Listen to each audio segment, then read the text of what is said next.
Welcome to Commander Pop Culture, a place to gather magical information with some laughs, might I add.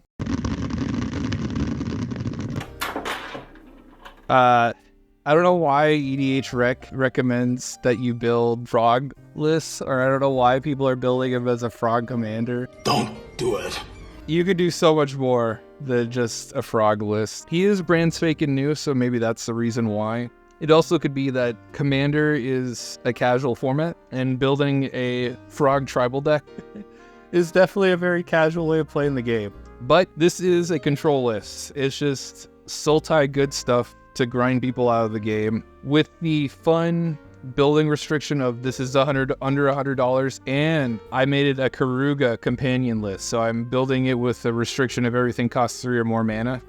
And it kind of lends itself nicely to Glarb because for 1 CMC more I get to cast spells off the top of my library. So it felt like an easy shoehorn to have a really crappy curve. That's what it looks like. The average CMC is 2.96, which isn't bad considering that everything costs 3 or more. I have a lot of ramp in here to help me fix that problem. But let's go over the list and the good stuff. Because it's a control list, especially in this list, since I'm playing so many high CMC stuff, you want to double your removal, and you want to double your card advantage. So I'm running about 20 pieces of each. And there's a lot of like overlap, but that's how control lists work. There isn't really a set game plan to win. They just do their thing, draw more cards than everybody else, take away resources from everybody else, and gain such a lead that there's nothing that can be left to do for your opponents. If you don't know what Karuga does, on ETB you draw cards for each other non-land permanent you control with conversion cost 3 or greater. Obviously, everything costs 3 or more, because that's the companion restriction, is your starting deck can only have 3 or greater CMC and land cards. I have Dusk Mantle. He synergizes really nicely with Glarb because he has the tap ability to surveil. It lets you look at the top 2 cards. You could either pitch them to your graveyard or leave them on top. I have the Dusk Mantle cares about how many cards you surveil that turn, because it lets you play lands and play cards you surveilled to your graveyard that turn. You also could pay life to cast those spells as an alternative cost. Extremely effective. You'll be doing a lot of damage to yourself because of the CMC average in this deck, but I think it's fun. Get some utility. Just pitch everything to your graveyard with Glarb and set the top of your library up for, more lands or more stuff for greater value. Tatyova. This is a bit of a land sub-theme since Glarb lets you play lands off the top of your library. I needed a nice card advantage engine. This is just one of my 20 pieces. Chupacabra removal on a stick. Shriekmaw removal on a stick. Only it has an alternative CMC cost. Convoke is also really helpful. Delve and stuff like this. A lot of my stuff actually reduces itself in cost just printed on itself, and that's just to deal with the clunkiness of the CMC average. So even though my CMC says 2.96, I would say it's closer to 2 based on how much cost reduction is in here. Appearances can be deceiving. But I'll be evoking this for 2 every single time. Mold Drifter, draw some cards. Sage of the Beyond is really fun. Spells you cast from anywhere other than your hand cost 2 less to cast, i.e. you're casting stuff off the top of your library, so those will be effectively 2 less. Archaeomancer, this is in here for like looping certain things like Living Death.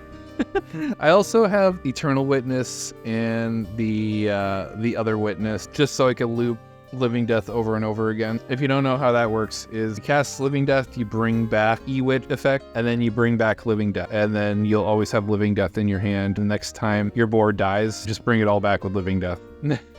Foundation Breaker, blows summon an artifact or enchantment with an evoke. Night Incarnate, it's a mini board wipe for evoke of 4. Everything gets -3/-3 till end of turn. Savvy Trader, this is another way to cast things from the top of your library at a cost reduction. I really wanted to include Stone Calendar and the Immortal Sun, but they were each $12 a piece, and I couldn't condone that in my budget list. I wish I could, but they would have been A-listers in here. I guess in terms of what you're paying for, I don't like paying a lot unless it wins me the game or affects the board significantly. And I guess Stone Calendar and Immortal Sun don't impact the board too terribly much. I guess I'm grateful that it's too expensive for me to play monetary-wise, because I probably would have made some bad decisions to include them anyways. But it would have been fun, because I'm going to be trying to cast a lot of stuff off the top of my library. Balos for making 4/4 tokens. Grey Merchant is just a good black card. It could later win you the game. Murkfeed Leech.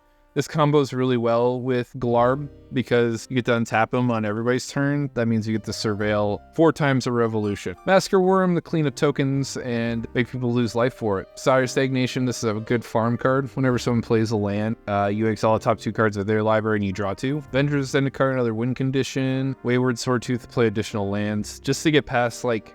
The reason why you want additional land drops is so you get past the land pockets off the top of your library. Glarb is a godsend though, because he lets you manipulate the top of your library with that surveil ability. But there can be an occasion where even you have 3 lands off the top of your library. That's a nightmare scenario. So you need stuff like Wayward Swordtooth to really get through all those. And it's just extra value. And like if you get them both, you just accelerate your game even further than you normally would. Cemetery Prowler. This is also a really great A-lister for cost reduction. Because I have a nice even spread between all different card types, Cemetery Prowler lets me reduce the cost of everything. You exile on ETB and attack something from a graveyard, and then if it shares a card type with it, it has a reduced cost. Ideally, I exile one of everything, and then everything gets reduced by at least 1. Well, Drotha seems pretty sweet in this deck. See, 25, 30, got 36 land. At least 70% of your library is castable with the Muldrotha. What is dead may never die! Oregon Moldiah, more additional land drop.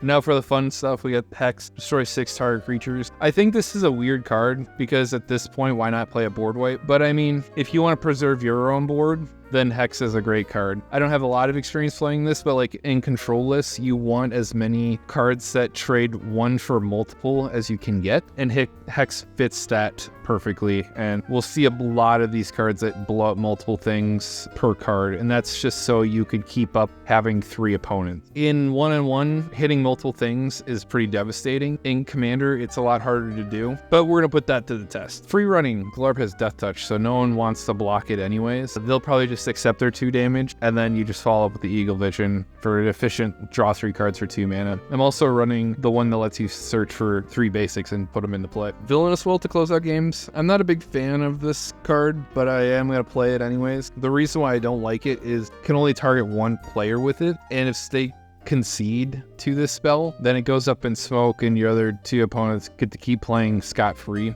So I've been avoiding stuff like this. If I'm going to steal stuff from people, I want to do a little bit from everybody, but going to break my rule tonight. We're going to see how it goes. Delve is also one of those sweet keywords. I think I mentioned it earlier. You could exile stuff from your graveyard to reduce its cost, and you should have a nice graveyard with Glarb, just activating him on the turn before you, adding more fuel for the Delve cost. I'm not too arguing. I think this card's fun. Because I'm so evenly spread between all the card types, this is a reasonable spell to spend 8 mana on. Because I'm forcing myself to make everything have 3 CMC or greater, I will net a lot more mana off this than I invest into it probably.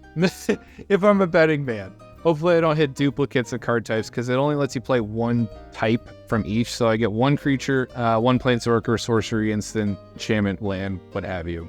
Wigan the Earthwild, this is a nice haymaker, makes people go empty-handed, and then we get zombies replacement. But because I get to play stuff off the top of my library, I don't care that I have an empty hand, whereas everyone else that's a death sentence. I live in a world where you have everything and I have nothing. So I'm excited to play Awaken the Earthwild. Shadow the Enemy, you exile all creatures from a target player's graveyard and you get to cast them. Again, it functions like Villainous Wealth, where if that person surrenders, I'm going to be screwed. Culling Ritual, this is probably one of the best applications of it. It's literally impossible for me to hit my own board with it.